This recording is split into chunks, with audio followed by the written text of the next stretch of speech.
Welcome to KnotWork Myth and Storytelling. This is the show where ancestral wisdom meets the modern imagination. I'm your host and lead storyteller, Marisa Gowdy. I'm a myth worker, a story healer, and a writing coach. I'm the author of The Sovereignty Knot, A Woman's Way to Freedom, Power, Love, and Magic, and the founder of the Writer's Knot and Author's Knot communities. On KnotWork, we explore the mythology and folklore of Ireland and beyond. Whether you're drawn to Celtic culture and the power of the landscape, or whether you just like a good story and expansive conversation, you're in the right place. Falcha. If you love what you hear and want to support the show, I'd be so grateful if you become a paid subscriber to my Myth is Medicine newsletter over on Substack. Look for the link at the top of the show notes or visit mythismedicine.substack.com. Before we explore this week's story, I have a question for you. What about your stories? Whether it's a book project that wants to be birthed, deep, authentic writing to support your business, or a personal creative project you can't quite name yet, I'm here to support you through the entire writing process, from the initial ideation stage to the crafting of narrative and beyond. If you're ready to write memoir, or a chronicle of the spiritual journey, or a book that explores healing, nature, and the power of imagination, as well as the toughest truths of today, call on me. I walk beside you as you uncover the story that only you can tell. I'm a confidant who supports you through the challenges, and I'm your champion who will offer the nudges you need to get the words on the page. And yes, we hold space for the mythical and the magical all along the way. Visit my website, marisagowdy.com, to learn more about my writing coaching services and set up a free 30-minute consultation. Season 6, Episode 10, The Children of Lear, retold by Ellen O'Malley Dunlop. Our guest, Ellen O'Malley Dunlop, is currently a member of the Council of Europe's expert group on violence against women. She is a qualified psychotherapist and group analyst and was CEO of the Dublin Rape Crisis Centre from 2006 to 2016. In the past, Ellen has lobbied government, designed and commissioned research studies, and oversaw national awareness campaigns about sexual violence, including the highly successful Ask Consent campaign. Her interest in mythology grew out of her work as a Jungian psychotherapist, especially from her dream analysis work with clients. For 30 years, she and her husband, Sandy Dunlop, who's also been a guest here on KnotWork, have organized and run the Bard Summer School on Clare Island in County Mayo, where, along with a group of participants, they explore the contemporary relevance of Irish myths. Ellen is also guardian chieftain of the O'Malley clan. Learn more about her work with Bard mythologies at bardmythologies.com. Well, I am so happy to welcome Ellen here to KnotWork Myth and Storytelling. And as is our way on the podcast, first we ask the story to speak for itself, and then we'll sit together and explore all the ways that it resonates. So Ellen, will you tell us the story? Well, thank you very much. I'm delighted to be here with you. And the story I'm going to tell you today is the story of the children of Lear. So long ago in Ireland, at the annual gathering in the 5th province, the people of Ireland decided that of the 5 kings of Ireland, they wanted to elect a high king. So at the time, the 5 kings were Bob Jarrag and Angus Og, who were 2 sons of the Dagda. Bob Jarrag was the oldest, and Angus Og, as is Og, he was the younger of the 2.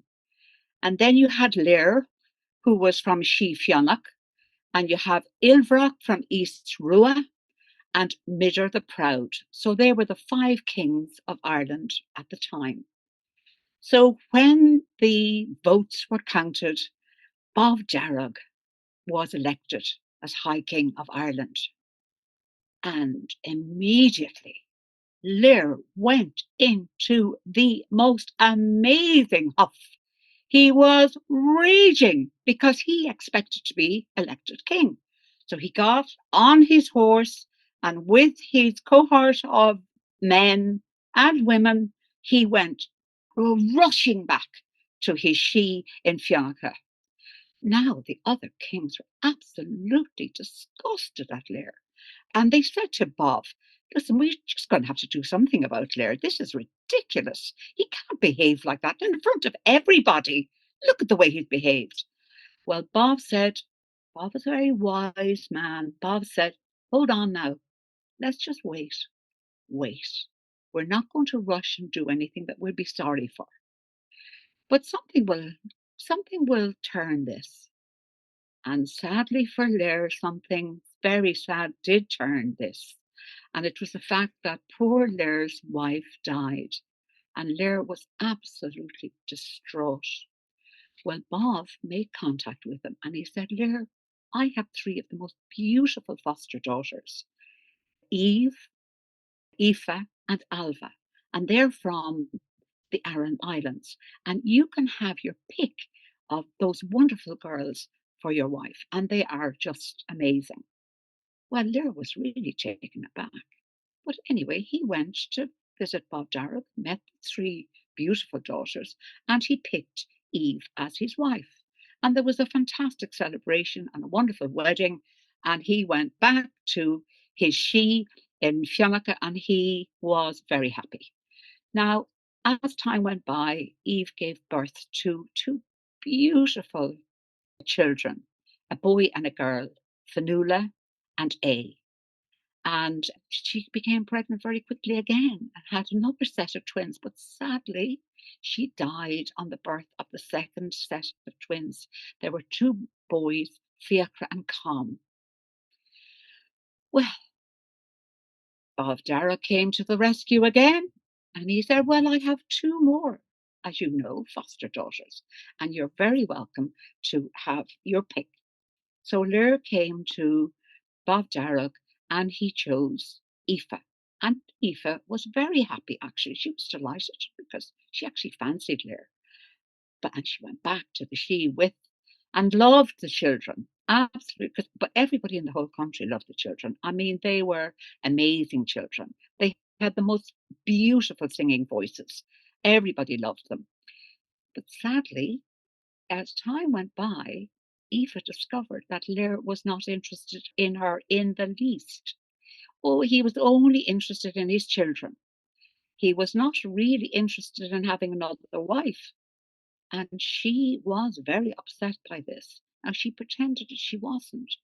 And she tried her damnedest to fight down this raging jealousy that was rising up in her. In fact, she even went to bed for a whole year to try and suppress this jealousy that was building up inside her. But unfortunately, it got the better of her, and she decided she was going to kill the children.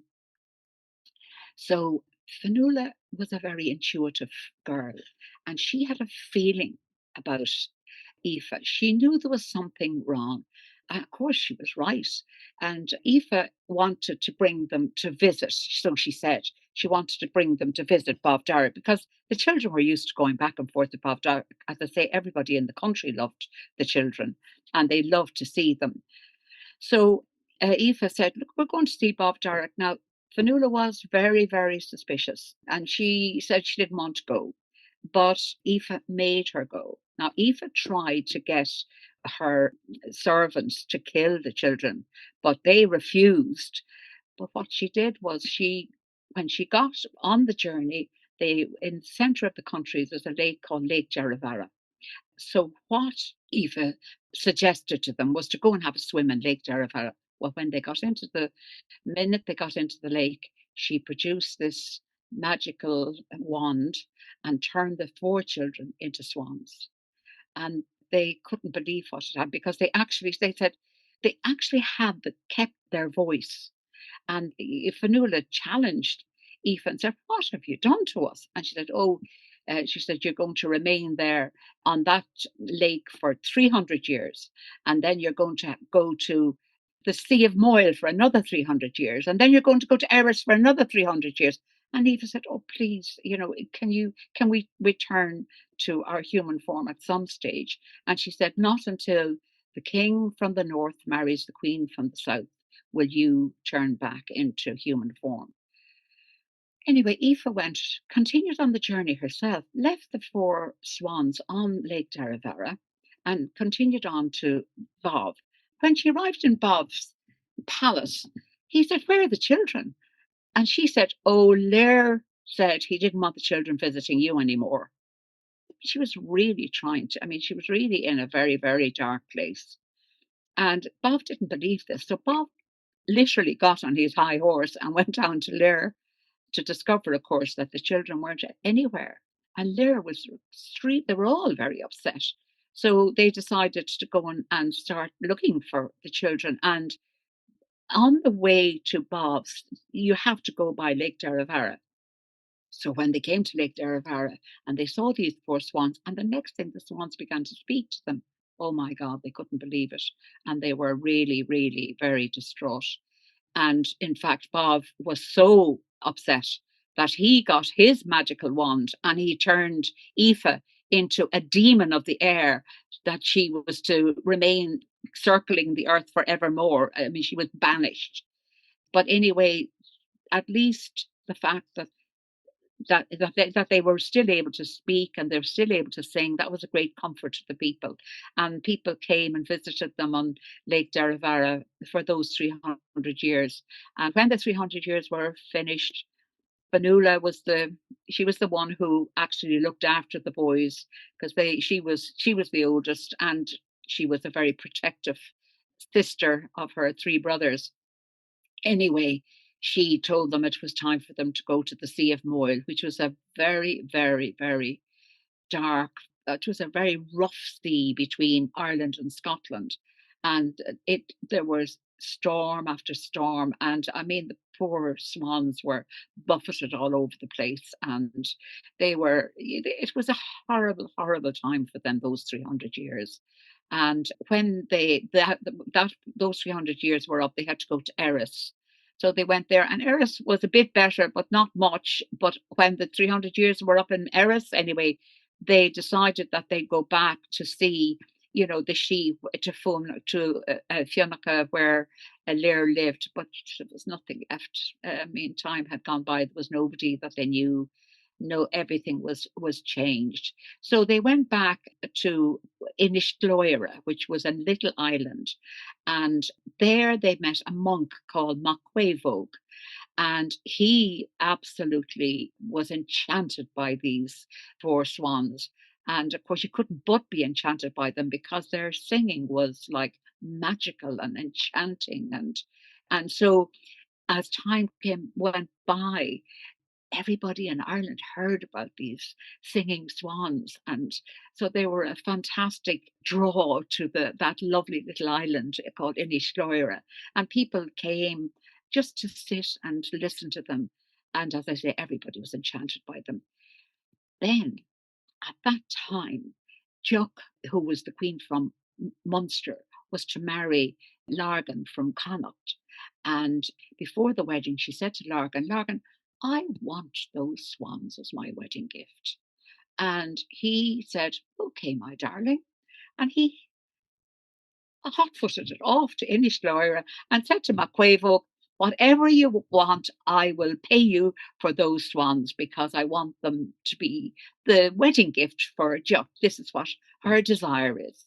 Macquaivog said, "You must be joking. There's absolutely no way. These swans are not for sale. Off with you." So anyway, he went back to Jock with his tail between his legs. Jock was not one bit impressed. He said, "Are you a man at all? You mean you just came away and you just took it that they wouldn't, that the Macquaver wouldn't sell them to you?" Anyway, he was very shamed, and he went back in the dead of night and he tried to steal the swans.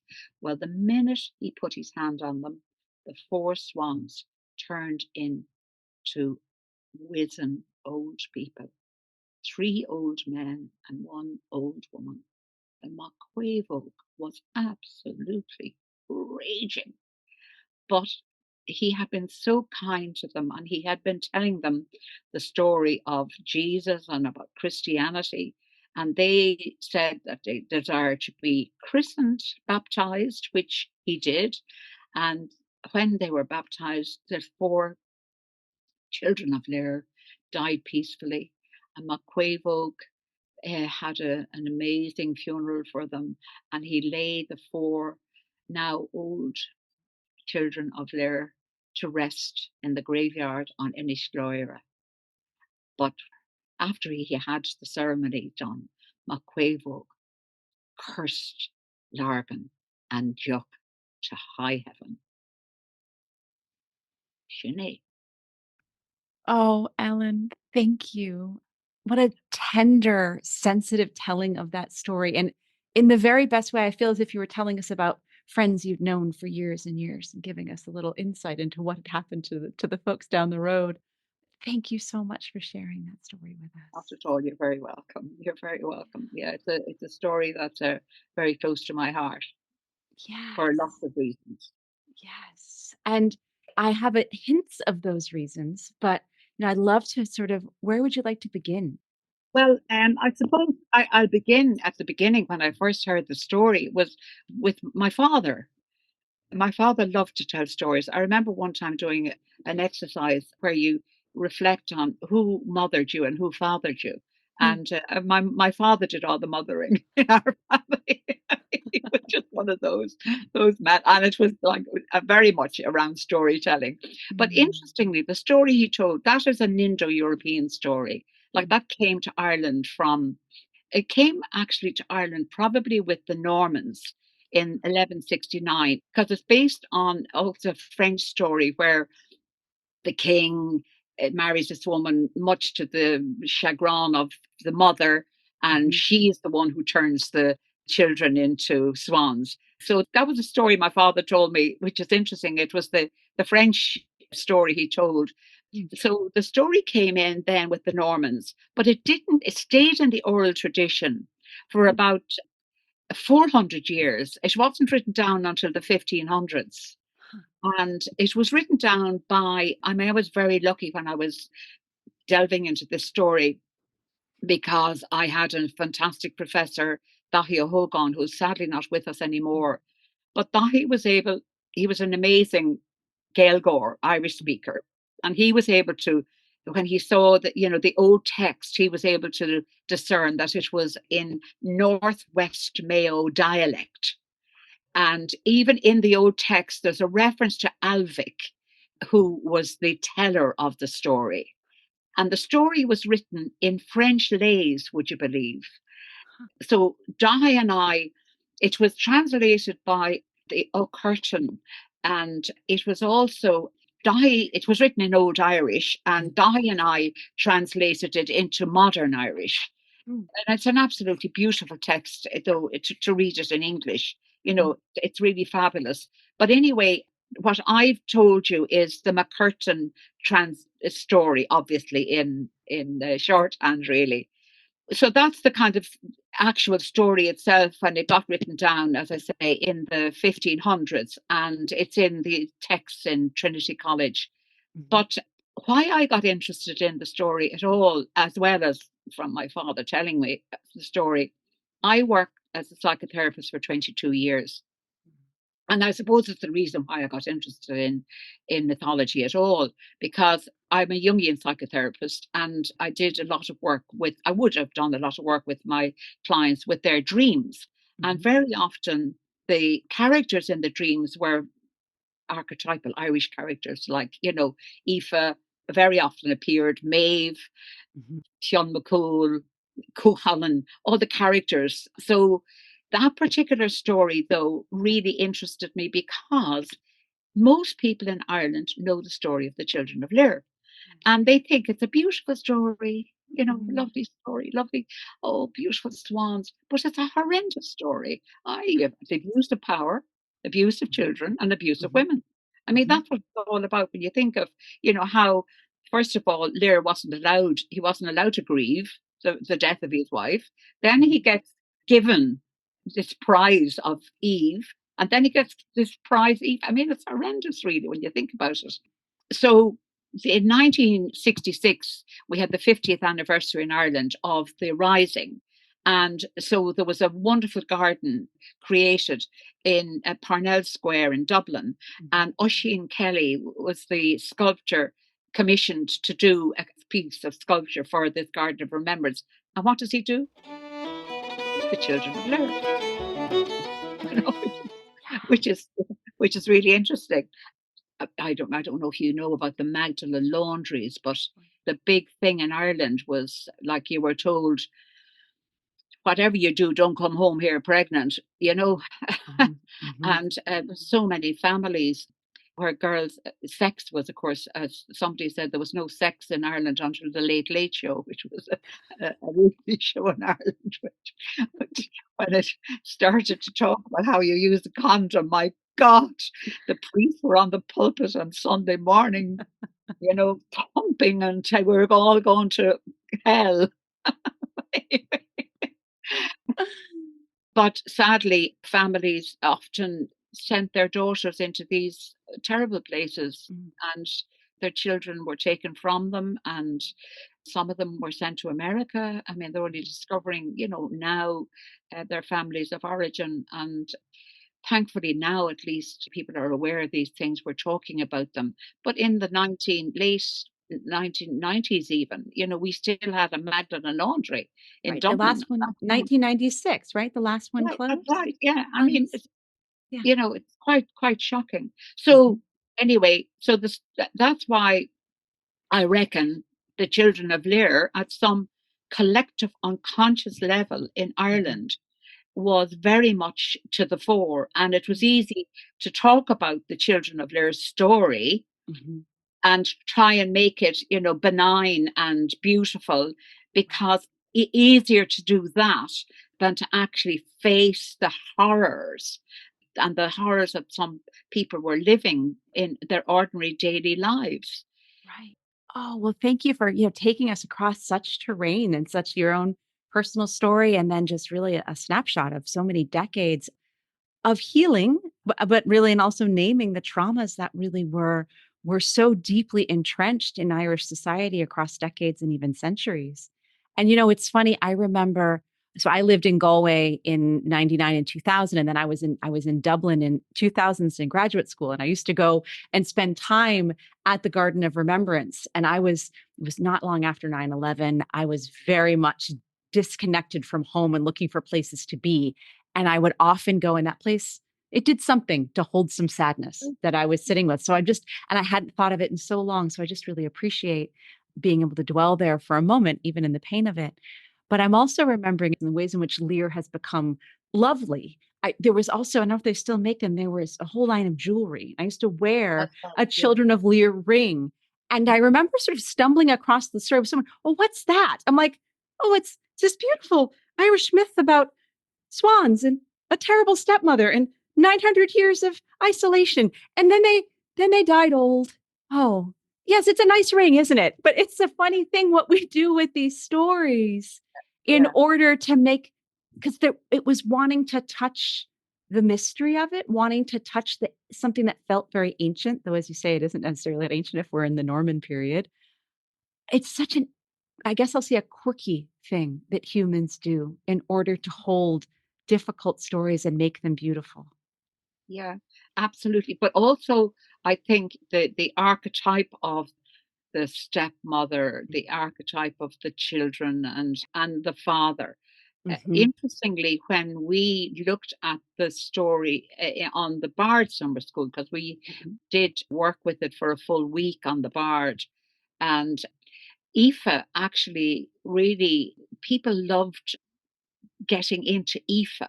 Mm. And what was really interesting, the minute they got into Aoife, they saw the pain and the suffering that she was enduring. And they were very annoyed with Lear and thought he was quite a bastard, really, because of the way, he just took these women and really didn't treat them properly. Mm-hmm. So when people were starting off to begin with thinking they would hate Aoife, Mm. and when we would do a retelling of the Children of Lear and the different characters, and most people wanted to play Aoife, which is interesting. But they start off, very often people like to play, oh, the one that's hated, and I can get really into this. And yet, the minute they got into it, of course, the other side of Aoife came up, her Yes. pain and her suffering, and the fact that she did try Mm, to resist this terrible jealousy that was rising up in her, right. and how she had loved the children and how that had transformed. Mhm. I'm just thinking when I was telling the story, even now to you today, I was thinking of Lear and his behavior, Oh, and yeah. might reflect something that happened the other day in the Oval Office. Uh, Perhaps an amazing huff, as you described it so eloquently. And that, of course, might have brought us back to moments in 2020, 2021, I should say, on a certain January day that you'll ever live in infamy. And that persists to this moment. Unbelievable, isn't it? So, so this is why I think Bob and the way Mm, he did I mean, the misogyny around, how women were second class and right. how the women were treated as pawns in Hmm. this story. Hmm. But he Hmm. did also have a wisdom about trying to keep the peace in some way with Right. Lear. He didn't go after him. Mind you, you would like him to find some other way of appeasing what was going on for Lear. Yeah. But also, like, and these are the kinds of themes that came through, Mhm. when we would delve into the stories, like how he could have found other ways of bringing Lear back into the Mm. fold, Mhm. other than giving up his beautiful foster daughter. Yeah.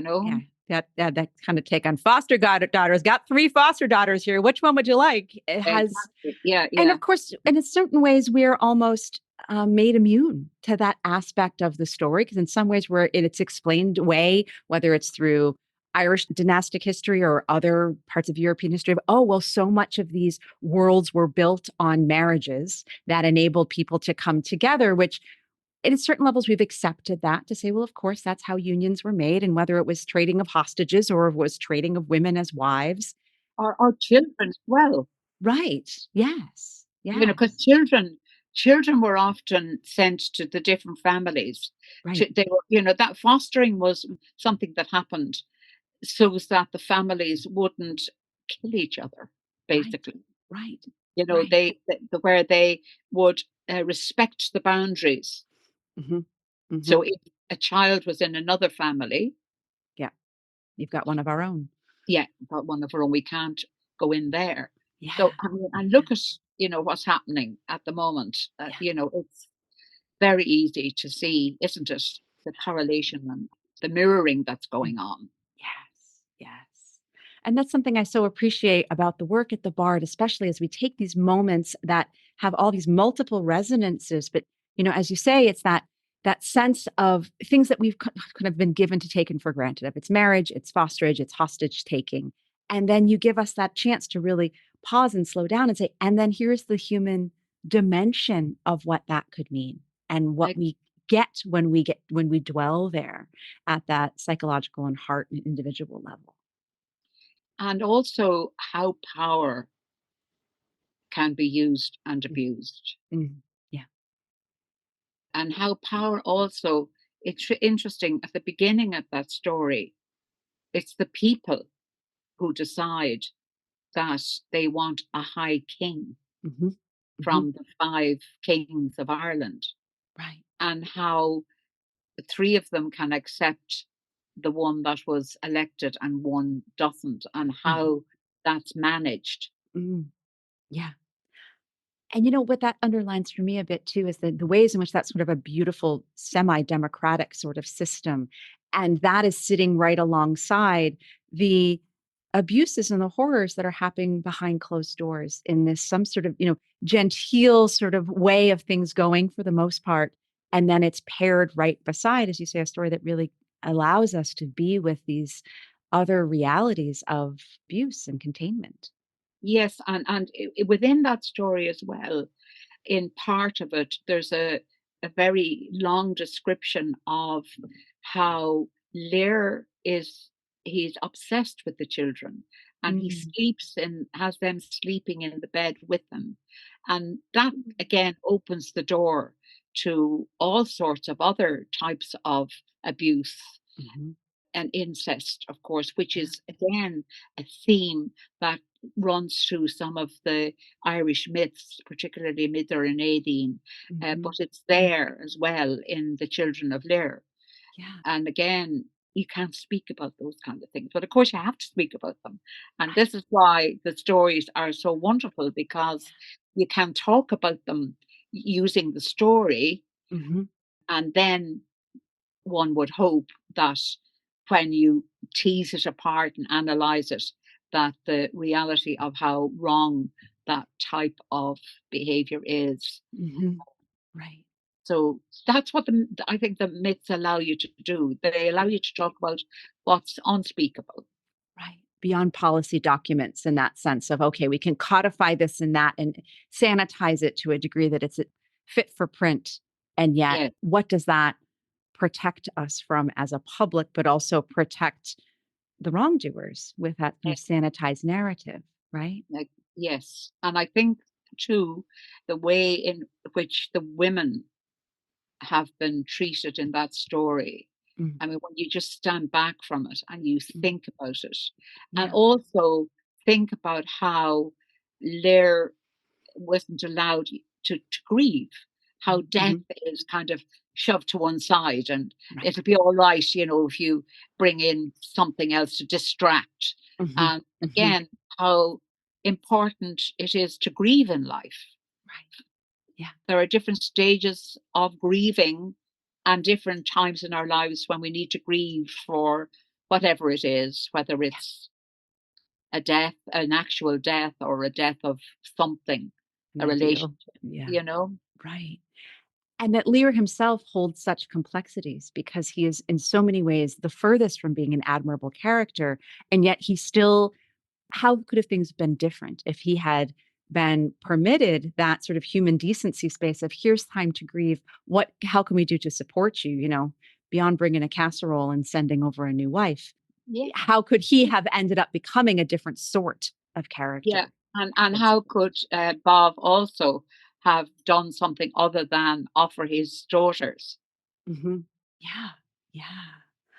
Oh, there's so much here. And I'd love to explore a little bit around your work as a Jungian and how the calling in the tides of these mythic stories, something that really struck me, of course, as an American born and being in a country where we don't have shared stories in the same way. We've been given the founding fathers and the myth of American exceptionalism, such as it is. I can't say that I do a lot of dreaming about Alexander Hamilton and George Washington when I'm going to my mythic spaces. But something you said, which really struck me, and I've been immersing myself in Irish culture since I started studying it in college and have tried my best to live both where I am and reaching 3,000 miles across the ocean. But that sense of it never occurred to me, of course, that you, as someone who does dream work with people and goes deep into analysis, there's a shared set of folk coming to you saying, dreaming of Aoife and Maeve and Cuchulainn. And I just want to pause for a moment and just be with the wonder of that and what it is to live in a shared mythos where people would come to you with stories very much based in the land and the culture and what they grew up in. I find that remarkable, and I just love to linger there with you for a little bit. Yeah, it was. To be honest with you, like I did my training in the UK Ah, initially, back in the deep distant past, and of course, as part of my training, I would have had clients, under supervision, mhm, and I mhm. never came across.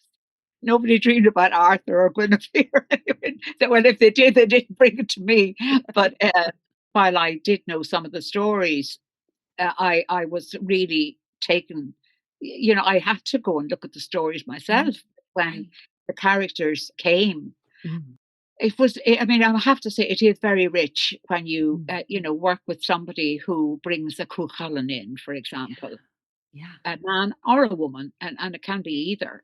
Right. But I mean, I'm just thinking of a man I worked with who did bring in Cuchulainn, and he actually really liked Cuchulainn. He liked that kind of macho bit of them. Mm, And then when he went into the story course, discovered how Cullen had been sent off as a young boy to Scotland, and how he had been trained in the art of war with Scahach, and how and actually it was very much his own story. He's this man's mother died when he was young, and he had been brought up by not a very pleasant stepmother, unfortunately. As I say, he started to really go into that other side of himself, you know, and began to embrace and allow that very, I suppose, lost side of himself. He was a real kind of a macho person, and it was just so it's such a privilege to watch the transformation, over time. Right. Also, he could never hold down relationships, and actually, not long before we finished, he was in of course, you don't know what happens afterwards, but I would hope that it worked out for him. But it seemed like he was in a much better place than when he was able to show that soft side of himself. Not easy, not easy. Right. But I mean, so it's some time since I practiced as a psychotherapist, because I went into the world of women politics in a small P. I ran the Rape Crisis Centre here for 10 years at a time when we had very little funding, and the Ryan, Murphy and Cloyne reports, they were institutional abuse and also, a church abuse, clerical abuse. And when I took over the Rape Crisis Centre, we weren't allowed to use the word rape when we were doing our fundraising, because it was, not a nice thing to be talking about. Anyway, it was fascinating. And we had one big fundraiser. I don't know if you've heard of the Clannad family, the musical, yeah, they were fabulous. And they always came to this fundraising event, and we called it the Clannad. It was a golf outing. But after 2 years, I said, this has to be called the Rape Crisis fundraiser. And because it's so important to name things as they are, and not to hide, behind them. But people were ready. And now I must, it's so heartening to hear, even though it's not easy for victims to waive their right to anonymity, and they're able to name these perpetrators when they're found guilty in court, and there are more women coming forward. I mean, the amount of rape and sexual assault is just like, it's mind blowing, absolutely mind blowing. And women in Ireland, I mean, it's not just Ireland, I know, but in Ireland, like, for example, a married woman up to 1986 had no rights of domicility. She was domiciled wherever her husband lived. I mean, like, her husband could be living in Timbuktu and she'd be living in Ireland, but she deemed to be living in Timbuktu. It's just crazy kind of stuff. But then, in the last 10 years or so, with the abortion referendum and also the marriage referendum, I think we've come a long way. Particularly the marriage referendum at the time that was amazing in terms as well. Well, so also the abortion referendum, because it was really about love, and really about kindness and acceptance. So that's huge. That's huge. Yes. Showing compassion in society in ways that are, I'm going to dare to say, real, because I think whether in that sense of hiding behind, this is it's a Catholic Ireland, of course it's good and kind. And then the revelations behind that to then say, I mean, the Catholic piece was not kind. Right. It was not kind. Furthest from. Yeah. And it was actually older women who actually began to speak out. And the stories, it was the stories of ordinary people that changed minds. Yeah. I was in Ireland in 2018, shortly before the vote. And of course, that was then before, being an American, before they rolled back Roe v. Wade. And there was just these moments I can't stop but pause and think back to myself taking a Women in Irish Society class in 1999 at NUI Galway.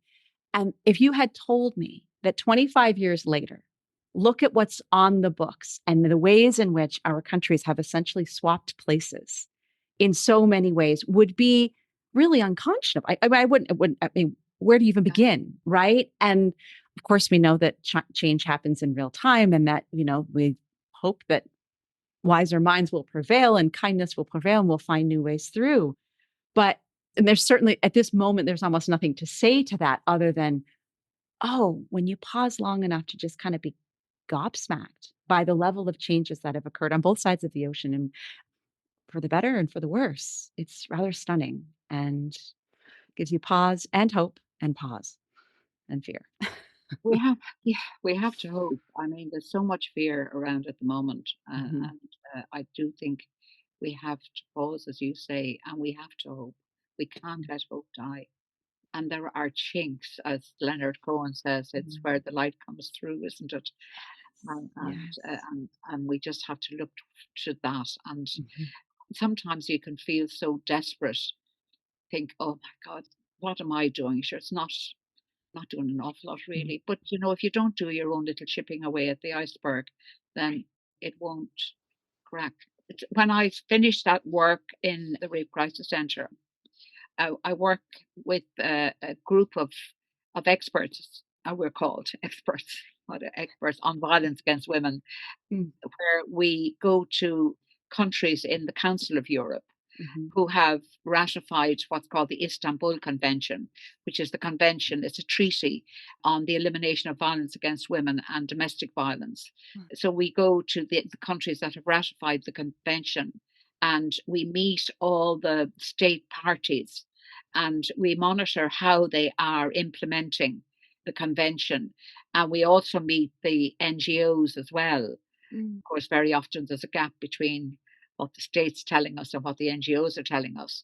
Right. But they've signed these treaties, so it's really so we then a report is written and it's presented to the government of the country, and they are obliged because they've signed the treaty. They're obliged to put the recommendations into action, which is Right.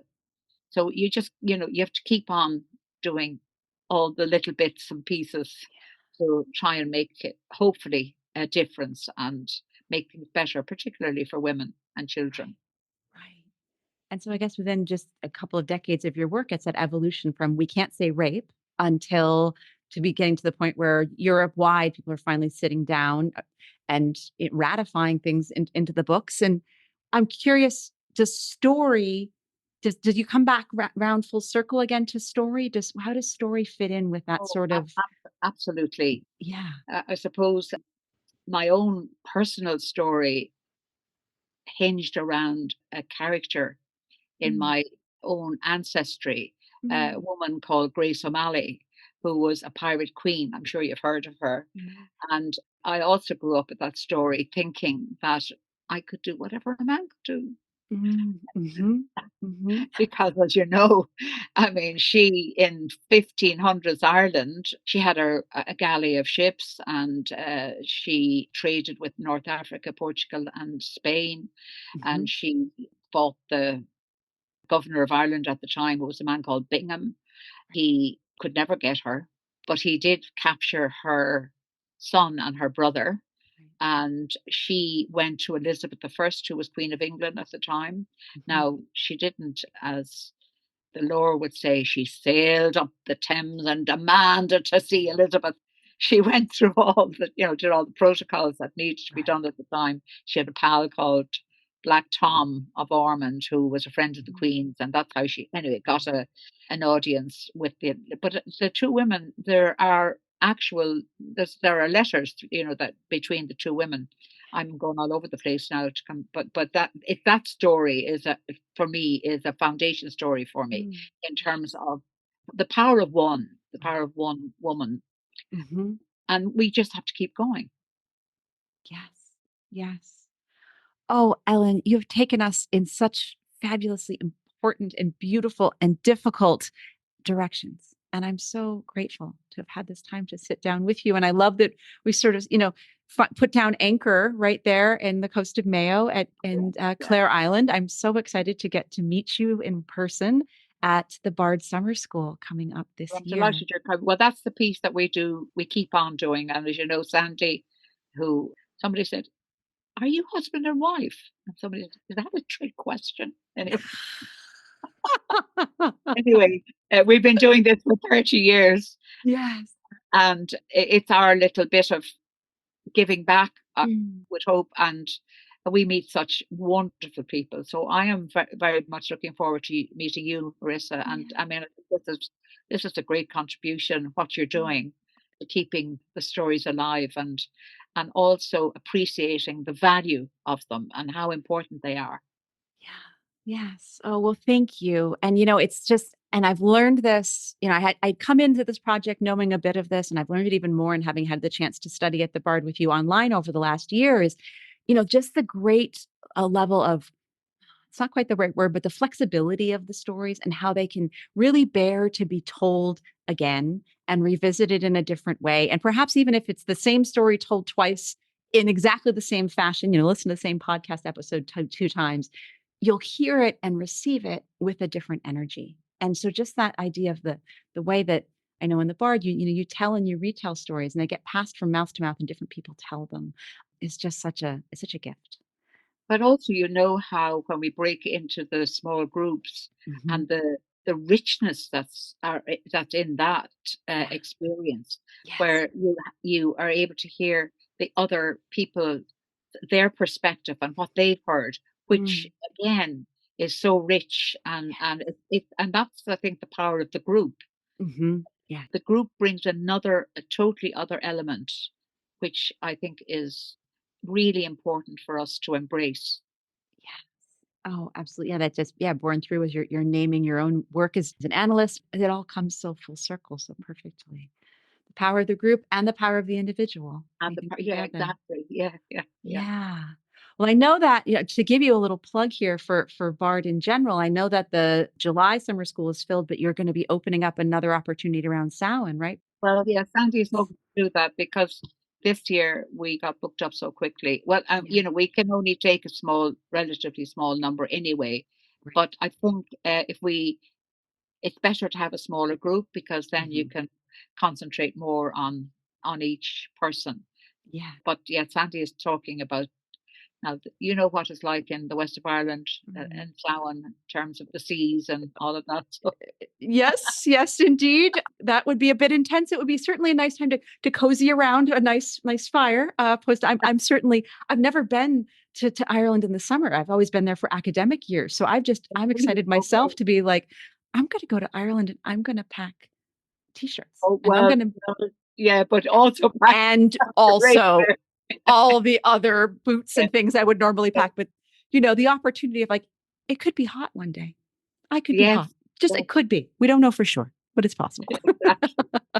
Well, we'll keep the fire on the burner. Exactly. All four seasons in one day, and the same. It kind of speaks to the way in which our conversation covered so very much today, and I'm just so grateful to have had this chance to really explore with you. Thank you. Thank you very much.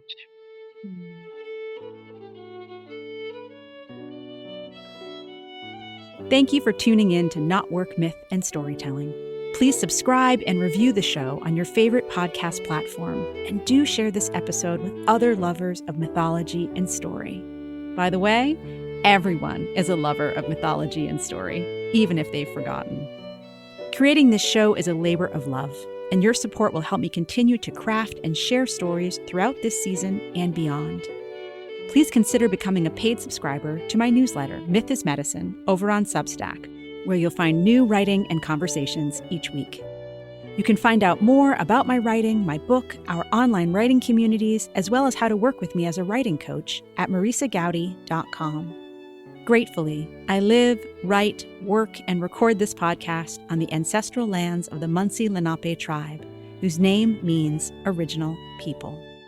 Music on this show is performed by Beth Sweeney and Billy Hardy.